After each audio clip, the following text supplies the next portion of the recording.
Rui Lira, agora na Cultura Informa. Tá chegando com os comentários o professor e analista político Rui Lira. Boa tarde, Rui. Boa tarde, professor Rui.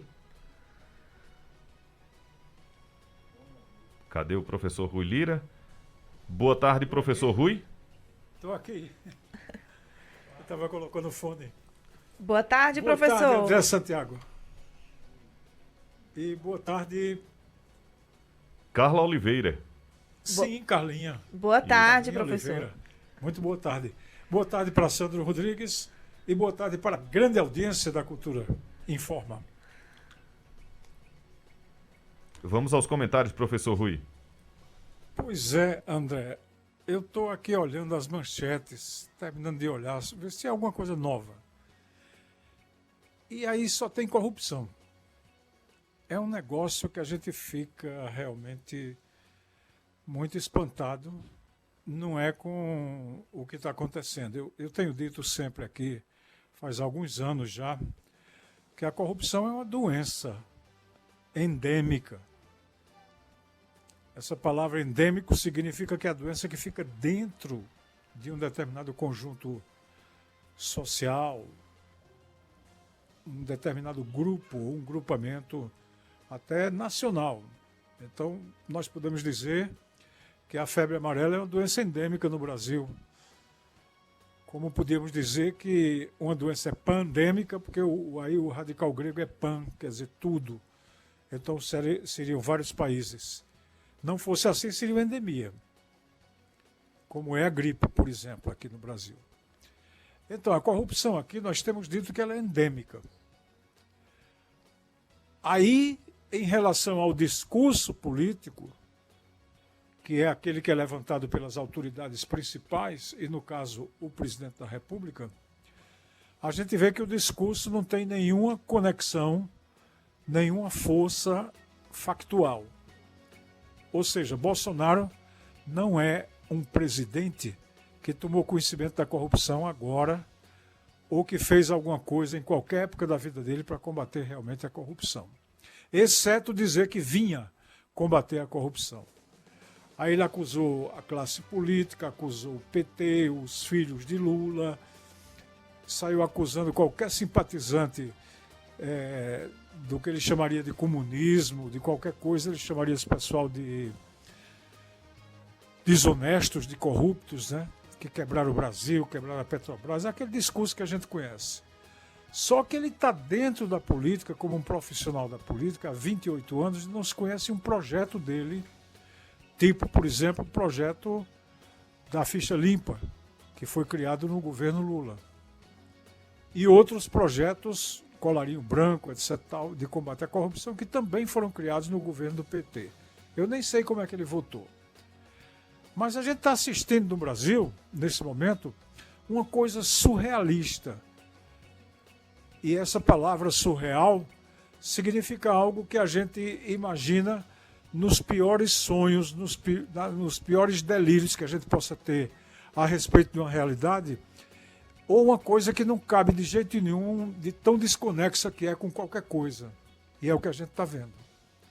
Imaginem vocês a Força Armada, Marinha e Exército comprar 30 e tantos mil pílulas de Viagra, um remédio que é para disfunção erétil.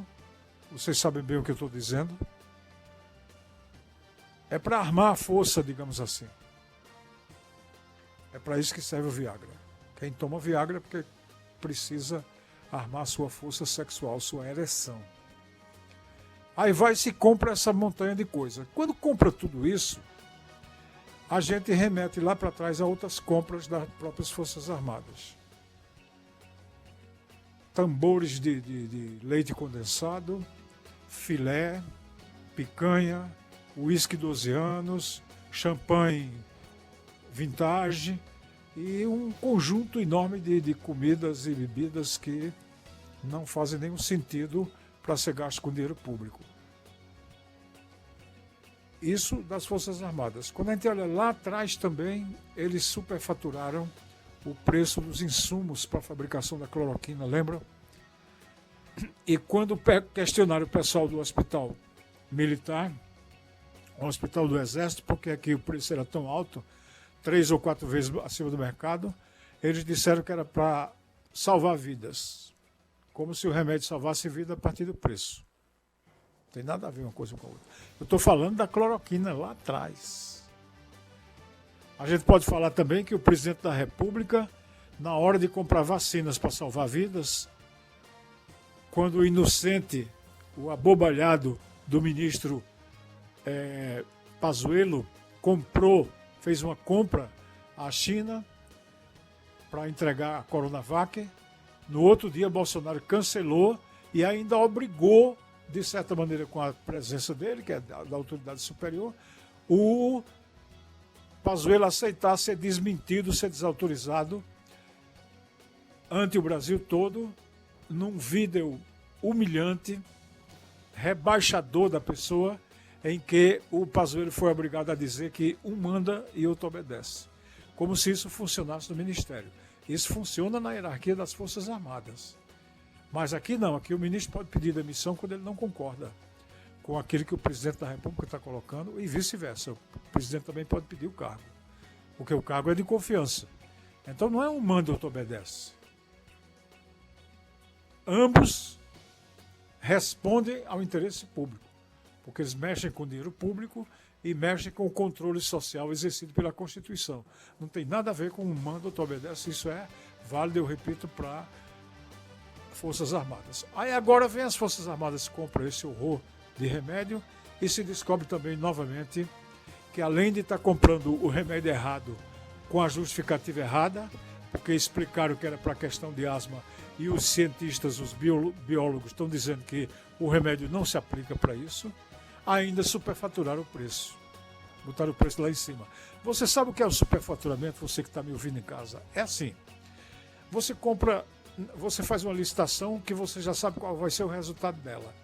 Você combina com quem está examinando as propostas e combina com as empresas que vão entrar com as propostas. Então já se sabe quem vai ganhar. É o jeitinho brasileiro de roubar, de passar a mão no dinheiro ali, que aí é dinheiro público. Aí ganha a proposta, digamos, de R$3 de um produto que custa 1. O dinheiro público vai pagar essa diferença de R$2. E é aí onde os caras fazem a farra. Aquela empresa que ganha, que recebe o produto que custa 1, já com lucro, né? E ele coloca mais R$2 em cima, ou seja, triplica o ganho, bota lá para cima o ganho. Então você descobre que a empresa que pegou essa diferença, aí já está combinado com a gangue todinha e cada um vai ganhar um pedaço, uma parte desse dinheiro que passou do ponto, mas foi pago também com dinheiro público. Então, é crime contra o dinheiro público quando se compra um remédio que não se deve comprar, é crime quando se compra com um ganho excepcional pelo sobrepreço e é uma sujeira quando se corrompe a licitação para poder praticar essa corrupção. Lembrem que na história da vacina Covaxin foi a mesma coisa, eram militares que estavam dentro do Ministério da Saúde e que tentaram vender lá em Singapura, lá não sei aonde, no Oriente, pagando adiantado em dólar o preço superfaturado da vacina. É que a CPI da Covid, a CPI que estava lá examinando tudo, alardeou, colocou a coisa no microfone e aí eles abortaram e disseram que não houve corrupção porque não compraram a vacina. Como se não tivesse havido toda a montagem, todo o processo, toda a tentativa. É como alguém que tenta matar alguém e dá um tiro no braço e diz que não cometeu crime algum porque a pessoa não morreu. Aí vocês perguntam, e qual seria a consequência de toda essa patifaria, de toda essa roubalheira, de toda essa falta de vergonha, esse atentado à ética, essa corrupção com o dinheiro público? Ora, consequência direta para esse pessoal não vai ter nada, porque Bolsonaro não pune corruptos. Você não tem notícia nesse ano de mandato dele de ninguém que teve condenação ou teve algum tipo de processo na justiça que chegasse a termo e que realmente colocasse o cara na cadeia. Pelo contrário, as provas contra a rachadinha de Flávio Bolsonaro, lá no Rio de Janeiro, foram arquivadas pelo Tribunal Superior de Justiça, onde Bolsonaro deve ter seus amigos. Outros procedimentos foram sustentados e estão sendo agarrados à unha de ferro ou pela Advocacia Geral da União ou pela Procuradoria-Geral da República. E com isso se incentiva todo tipo de corrupção. Porque sabe-se que o presidente não pune ninguém. O próprio presidente ele não se empenha diretamente, não exige diretamente uma atitude. E agora quem está complicado é o ministro da Casa Civil dele, também em processo de corrupção, o Ciro Nogueira, que está mandando para o Piauí, o seu estado de origem, verbas públicas para escolas que não existem, através do Fundo Nacional da Educação. Recentemente a gente viu também o Fundo Nacional de Saúde sendo usado pelo ministro da Saúde, que era um terrivelmente evangélico, como se isso tivesse algum valor, chamar alguém de evangélico para que ele se garanta como honesto. A gente está vendo aí a quantidade enorme de gente condenada, a começar do pastor que batizou Bolsonaro, Valdomiro, que eu não sei se ainda está na cadeia, mas é condenado por corrupção. O ex-prefeito do Rio de Janeiro, também condenado por corrupção, e que ainda está aí meio subjúdice, essa coisa toda, mas também está numa pior. E tantos e tantas, e tantos e tantas, porque a gente é homem, é mulher, todo mundo envolvido nesse jogo aí. Por exemplo, a esposa daquele ex-governador de Brasília, que era também um cara envolvido, foi pegado botando dinheiro dentro da cueca lá, sei lá, na corrupção lá em Brasília, que até hoje está condenada. A mulher dele, até o dia desse, era uma figura central no Palácio do Planalto para soltar dinheiro para os deputados. E agora quem está soltando dinheiro de pacote é Arthur Lira, incluindo para escolas, entregando material de robótica, que é uma coisa que você tem redes boas de internet, etc., para escolas que sequer têm água e saneamento básico. Então, nesse fim de jogo, todo mundo está percebendo que Bolsonaro está numa pior eleitoralmente, então está se perdendo as estribeiras, está se perdendo a vergonha completa e tudo está escancarado, está deflagrado de maneira triste, de maneira irresponsável, de maneira chocante para o cidadão brasileiro que paga seus impostos, que luta, que trabalha por isso tudo. E para um presidente que 60% da população rejeita a sua reeleição e mais de 60% não acreditam naquilo que ele diz ou acreditam muito pouco, eu acho que essa pá de corrupção que está havendo agora é realmente talvez um fecho que decreta em definitivo a rejeição brasileira à figura de Bolsonaro. Acho que esse momento agora ele terá um reflexo eleitoral muito grande. Aí vocês perguntam, reflexo eleitoral nos bolsonaristas? Provavelmente não. Tem bolsonarista que acha que Bolsonaro é um mito. E a gente sabe, quando estuda história, psicologia social, a gente lê algumas pinceladas a respeito disso, a gente sabe que quem fala em mito está falando de uma coisa que veio antes da crença dos homens em Deus. Eram os mitos do trovão, eram os mitos do totem, eram os mitos de animais sagrados, que não tinham de jeito nenhum a conexão com um Deus total, um Deus geral, que criou o universo, essa coisa toda. É só vocês lerem o pensamento mítico na Grécia, é bem ilustrativo, quando aparecem figuras lá que realmente estão estudando uma origem para o universo, e muita coisa é mítica, muita coisa é apenas crença, e mais na frente se provou que não tinha sustentação alguma, nem mesmo como fé. Mas tem gente no Brasil que grita mito, mito por qualquer motivo. E tem gente também, cerca de 15, 20% do eleitorado de Bolsonaro, que acredita em qualquer coisa que ele diga. Então essas pessoas não vão mudar o voto, etc. Tal. Só que Bolsonaro até aqui não passa dos 30% dos votos, contra 45% de Lula. Quando você soma aí, dá 30 com 45, 75, bota 35 em Bolsonaro de lambuja. Então você bota 35 com 45, você vai ter 80. Aí vem a segunda via com seus 10 ou 12 e o resto é branco e nulo. E com essa farra agora de área que atinge ali, eu estou lendo, Janot e Dallagnol, que são do mesmo time de Bolsonaro, são eleitores de Bolsonaro e facilitaram a vida de Bolsonaro, e foram condenados porque colocavam os caras para trabalhar em Curitiba e mantinham o domicílio deles em São Paulo para poder pagar a diária e engrossar o salário dos caras, roubando dinheiro público também. Assim como o Sérgio Moro roubou também dinheiro recebendo auxílio moradia quando tinha casa própria lá em Curitiba e por aí vai. Então esse monte de coisa, todo mundo sabe que tem a ver com a presença de Bolsonaro. Ele fica dizendo, no meu governo não tem corrupção, mas ele está cercado. É um bando de corruptos ao redor dele. E isso vai ser fatal, não é para tirar o voto dele dos bolsonaristas. É para não permitir que o voto do outro lado, que já está contra, migre para ele. Não tem a menor chance.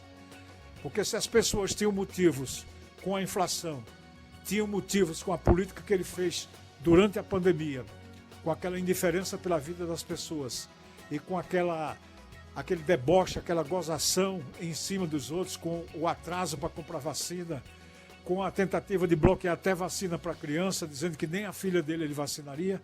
Então, quando junta esse pacote de imagens ruins, a política que já gerou esse movimento na pesquisa, com essas insinuações de corrupção que ainda não estão apuradas, mas está todo mundo enxergando, não tem como ele reverter os 60% que não querem elegê-lo e menos ainda os 45% que sustentam o voto em Lula já há meses e meses. Então a tendência daqui para frente é Lula engrossar o voto, ele pode até aumentar um pouco também, mas a situação fica irreversível daqui em diante.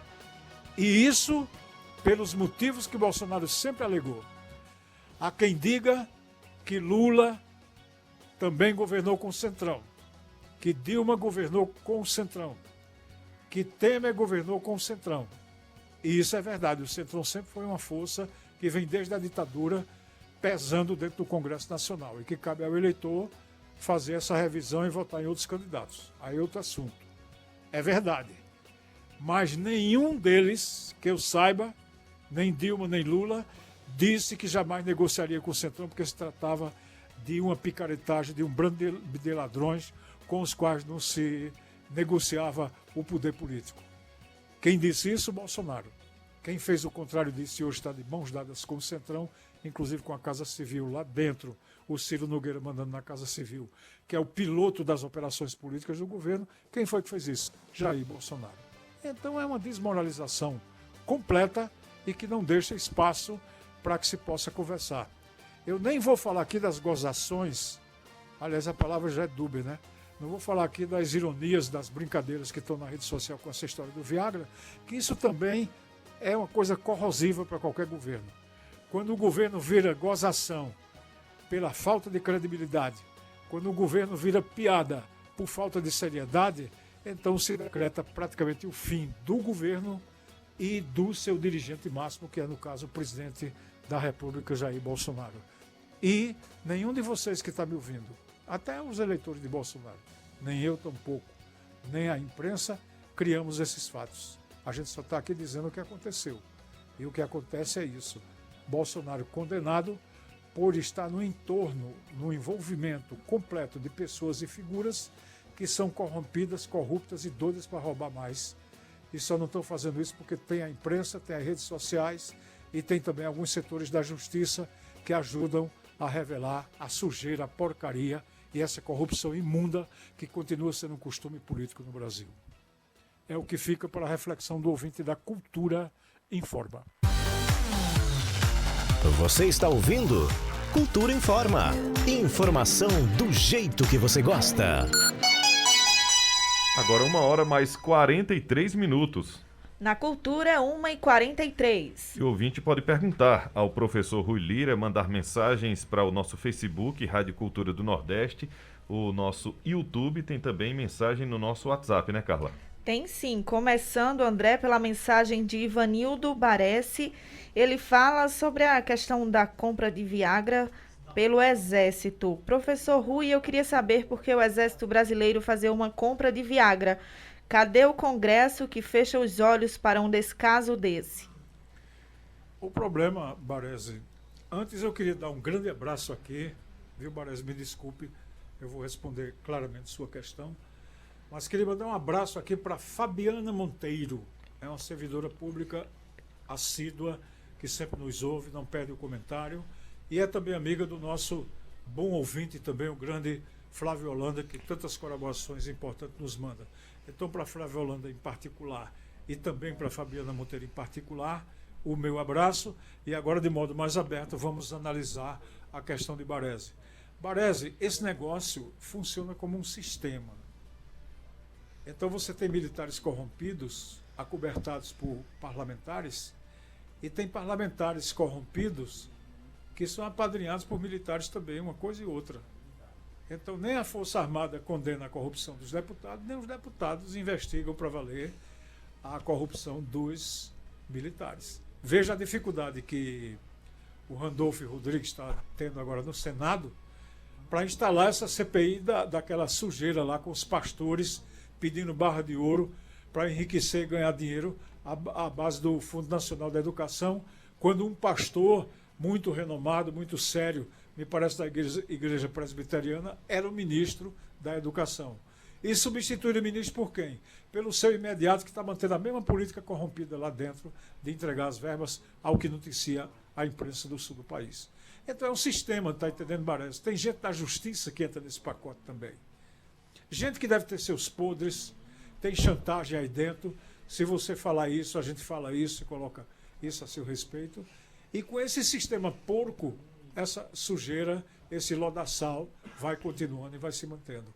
E Jair Bolsonaro, que sempre conviveu com isso, talvez não tirando a vantagem que podia tirar para ele pessoalmente, ele preferiu profissionalizar os filhos na política. Então até o Jair Renan está querendo candidatar e as ex-mulheres dele vão ser candidatas também, né? Ou seja, uma família viciada na picaretagem política através do mandato parlamentar, a partir do patriarca do Jair Bolsonaro. Aí um filho é deputado, outro é senador, outro é vereador, como vocês sabem. Então, dentro dessa picaretagem, esse pessoal transita aí dentro dessa corrupção e também não fazem nada contra a corrupção. Procurem saber, fora falar mal do PT ou dizer que Lula é ladrão, qual foi a ação política que esse pessoal fez contra a corrupção durante os 20 e tantos anos de mandato de Bolsonaro e os outros tantos de mandato dos filhos dele. Nada, porque eles convivem com isso também dentro desse sistema que envolve justiça, militares, Congresso Nacional, entendido as duas casas, Câmara e Senado, e vida que segue. Professor Rui, tem mais mensagem aqui. Gilvan, ele deseja boa tarde a todos da cultura e pergunta: professor Rui Lira, na sua opinião, por que ainda não fizeram o impeachment desse presidente? E também outro ouvinte aqui do final de telefone 8570 pergunta: boa tarde, professor, até quando esse desgoverno federal vai ficar impune? Olha, a perspectiva de quebrar essa impunidade está exatamente na eleição. Não é à toa que Bolsonaro está querendo dizer que o resultado da eleição é fraude, justamente para começar já a criar um discurso que não vai se sustentar, anotem bem, de que ele foi roubado nas eleições, consequentemente tudo que for feito contra ele, os filhos e os outros ladrões que estão por perto, não estou dizendo que os filhos dele são ladrões, estou dizendo os que estão por perto, ele vai querer dizer que tudo era legítimo e que agora é um complô. Tem gente falando em complô. Não tem complô nenhum, tem uma combinação entre políticos corruptos do Centrão, corruptos da área militar, alguns com cargo, outros até da ativa, que estão dentro, todo mundo querendo tirar um pedaço, todo mundo querendo ganhar dinheiro. E tem esse jogo todo que só terá solução na medida que o país vote em outro tipo de gente para deputado e senador e vote em outro tipo de pessoas que têm uma proposta confiável do ponto de vista do combate à corrupção. Só é a alternativa que se tem. Porque se, por exemplo, se elege Lula, por exemplo, Lula já se elege com o compromisso de respeitar todas essas investigações e dar a autonomia que a Polícia Federal precisa para investigar, que hoje não tem, que ela investiga qualquer coisa menos qualquer envolvimento da família Bolsonaro. Veja aí o caso de Marielle Franco abafado lá no Rio de Janeiro e das rachadinhas também abafado até agora. Então, a expectativa é quando mudar a presidência e quando mudar, naturalmente, uma parte do Congresso, se elejam pessoas mais simples, mais vindas do povo e que tenham pelo menos uma tradição de não viver transitando dentro desse lodaçal que está colocado aí. Essa seria a perspectiva da gente ter algum grau de punição. E eu acho que a outra pergunta eu respondi anteriormente, né? Exatamente, aqui a gente abraça o Beto Alvirrubro no loteamento Parque da Cidade, sempre ligado aqui no programa Cultura Informa. Aqui no Facebook, o Jailton Arruda, boa tarde. Rui Lira, o Lula cometeu vários crimes nos últimos dias, quando se demonstrou em um genocida, quando atentou contra a democracia, entre outros crimes. Na opinião aqui do Jailton, o Lula devia ser preso novamente. Aliás, só está solto porque o STF se vendeu. Cuidado, Jailton, você está fazendo uma acusação extremamente grave. Se alguém do STF ouvir, gravar isso aí, podem representar contra você. Você está chamando o Supremo Tribunal Federal de corruptos, talvez porque o STF, que é um tribunal superior, livrou Flávio Bolsonaro da investigação das rachadinhas. O Supremo Tribunal Federal soltou o Queiroz, que era o piloto das operações lá, e que tinha amizade com o Nóbrega, que recentemente a irmã disse que era Bolsonaro e gente do Palácio Planalto que estava montando um provável atentado ou até o assassinato dele como crime de arquivo. Então você está dizendo que essas pessoas que tomaram posições a favor de Bolsonaro e que também tomaram posições a favor de Daniel Silveira, por exemplo, que no momento ficou só usando tornozeleira, saiu da prisão e depois contrariou de novo, tentou se hospedar na Câmara e agora está prestes para ser julgado e provavelmente vai perder o mandato, ou coisa semelhante. Então você está acusando esse Supremo Tribunal Federal, que está cumprindo suas funções, de ser um magote de ladrões ou de corruptos que se vendem. Então acho que é uma acusação de extrema gravidade que você está assumindo. Quanto a Lula, Lula está livre, leve, solto e inocente. Se você acha que é porque o Tribunal Superior, o Supremo, se vendeu, você terá que provar o que está dizendo. Quem comprou quem, quanto cada um ganhou, essa coisa toda. Agora, se você não tem condição nenhuma de sustentar nenhum desses argumentos, e se você puder, escreva agora, que eu divulgo agora, o que é que sustenta o seu argumento, quais são as provas ou evidências que você tem disso tudo, então a gente fica sem poder considerar seu argumento como uma coisa válida, como uma coisa importante. Mas está o espaço aí, ó, nós temos mais de 10 minutos ainda, escreva quais são as evidências e as provas. Porque Lula passou por mais de 500 dias de prisão, agora considerado abusivo e criminoso, porque ele não devia, ele estava sendo julgado por um juiz suspeito e com interesse claramente político, que tanto isso é hoje que está querendo, ainda está desejando ser candidato a presidente da República. Ele sim, Moro, um juiz corrupto. Ele sim, Dallagnol, um procurador da República corrupto, no sentido de corromper a justiça. E Sérgio Moro também suspeito na sua função de juiz. Então esse pessoal é que colocou Lula na cadeia. Mas, a partir de janeiro, se as tendências políticas se mantiverem como a gente está vendo no momento, e eu acho que elas estão se fortalecendo, aí você pode se preparar que gente que você nunca pensou, aí sim vai parar na cadeia. Porque esse pessoal passou a mão e passou a mão com gosto. E aí gente que vive vendendo arma, ganhando toco de empresa, gente da Marinha que está comprando barcos que não são necessários, superfaturado, gente que está comprando Viagra, gente que não comprou vacina, gente que comprou cloroquina, aí esses ladrões porcos irão para a cadeia. E eu não sei se você vai concordar com as decisões judiciais, mas é o que pode acontecer. Tem mais mensagem no WhatsApp. Manuel do Boa Vista. Professor, o que está acontecendo que Lula está desidratando nas pesquisas? Olha, Lula mantém nas pesquisas um percentual em torno de 40% a 44%, que é o percentual histórico que ele teve, inclusive, nas eleições anteriores, quando ele venceu. Enquanto que Bolsonaro, Lula não está derretendo. Não é? Lula, as oscilações de Lula, você procure no UOL, o agregador de pesquisas. Ele pega todas as pesquisas, usa uma metodologia matemática e apura tudo que foi levantado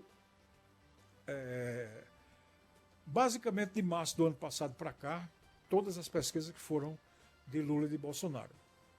Quem derreteu foi Bolsonaro. É só você olhar o que Bolsonaro teve lá quando ganhou no segundo turno, olhar o que ele teve quando venceu no primeiro turno, que você vai ver que ele não tem mais. Bolsonaro está derretendo.